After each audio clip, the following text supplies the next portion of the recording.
Hello, I'm going to talk about the 7 attitudes of mindfulness. John Kabat-Zinn created these 7 attitudes, which he believed the mindfulness practice would be based on.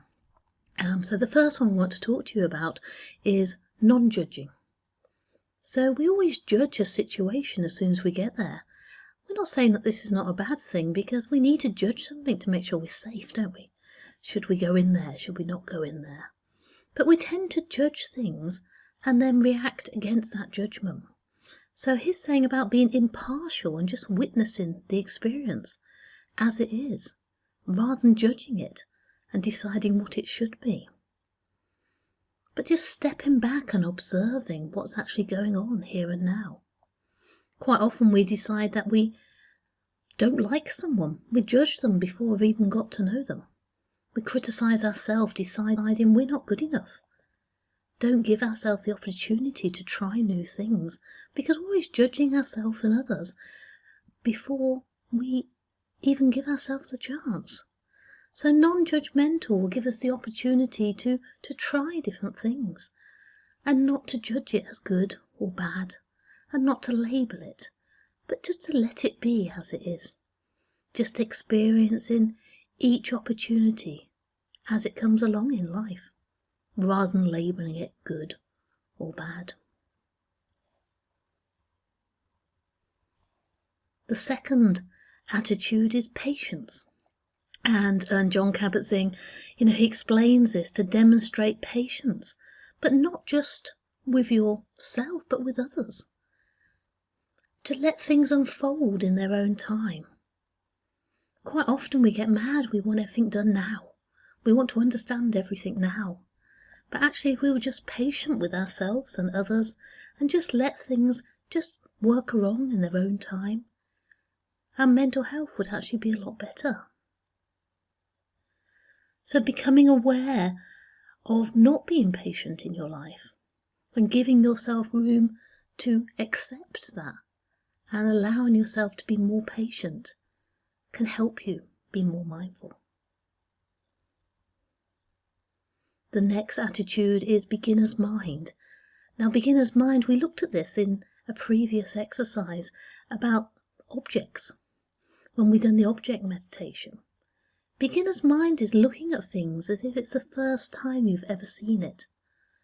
So, walking along the street and looking around you as if you've never been along that street before. We spend so much of our life on autopilot, we forget to enjoy the simple things in life. Pick up a rose and just look at it, really study it. Really notice what it looks like, the colour and the texture. Now, if we use that in everyday life, life just gets so much more interesting. Suddenly we're living in the present moment more and more. Just like a little toddler walking along the street. They're so interested, aren't they, in a little stone or a flower that's sitting on the floor, and they're picking it up and they're amazed by this stone or a flower.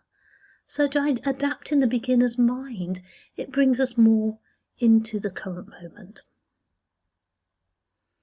The next one we want to talk about is trust. Now, this is not saying that you should trust everybody, but more that you should trust yourself. You know what's right and wrong for you. Having that gut instinct, just knowing what you should do. And trusting and believing in yourself, I think, is one of the first things that goes when we feel quite low. If you've ever felt down or depressed or anxious, we stop believing in ourselves. We believe we don't know what's best for ourselves. We start questioning ourselves. So trust is a great one to bring back in, and knowing that yes, you do know what's best automatically. And just trust in your ability to know what to do. Now, the next one we're going to look at is non-striving. Now, non-striving is actually quite a difficult one, I think, in the way we live nowadays. We're always striving to get somewhere, aren't we? We're striving to finish a course. We're striving to become more mindful. We're striving to lose weight. We're striving to be a better person. We're striving to feel less depressed. But non-striving doesn't mean you shouldn't do these things, but accept the journey on the way. So if you're doing this course. Rather than wanting to get to the end of the course, it's about enjoying each day as it comes and learning a little bit about it. So non-striving doesn't mean we don't push ourselves, but it means we enjoy the journey as much as the end result. Now the next one we're going to talk about is acceptance. Now acceptance is a hard one to do, isn't it? To accept your life as it is at the moment, exactly as it is. We all want our life to change. We always want to be better. We want to be richer. We want to be thinner. We want to be cleverer. We never can accept ourselves exactly as we are at the moment. Now, acceptance doesn't mean you agree with your life at the moment. It just means you accept it. If you don't accept your life, you're forever in your head beating yourself up. Why is this happening to me? This is not fair. And you're forever, upsetting your mental health because you're having an argument with yourself all the while. This is not fair. This shouldn't be happening to me. If you accept it is happening, this is your life as it is, then it can help you move forward. Accepting perhaps you're not in the best health you want to be. Accepting that someone isn't as nice to you as you think they should be. And then by accepting it, then you can start to move forward. So it's not that we like it or we want it to be that way, we just accept it as it is. And the last one, very important one though, is letting go.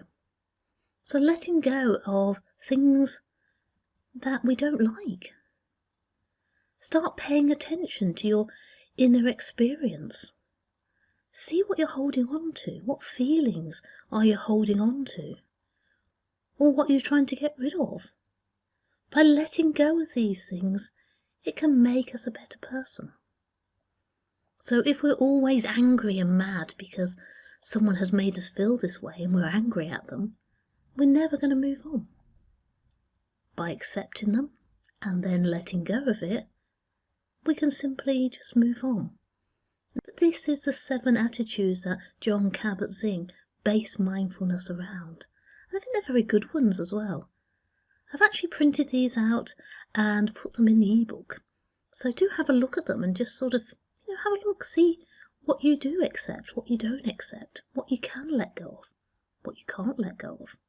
Just go through the 7 attitudes and see how they affect you in your life. And whether if you adapted those into your day-to-day life, whether it will bring you more peace. Thank you. I'll see you soon.